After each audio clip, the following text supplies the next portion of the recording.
pigem olgu ta kõrgemal, kui ta madalamal, ta seisab ikka hulga. Ei juhtu kas ta midagi. vajub läbi? Ei vaju. Ei vaju.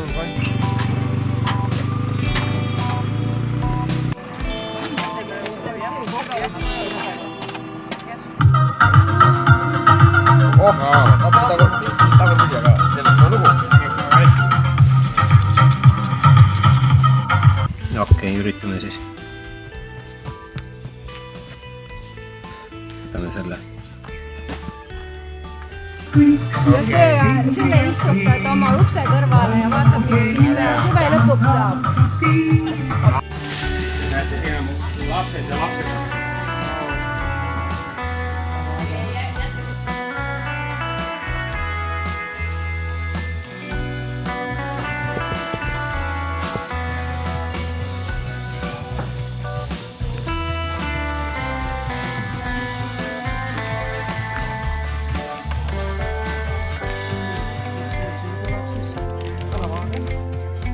Seda näeme jaanide ajal. Mis siit tuleb? Päris aus vastus.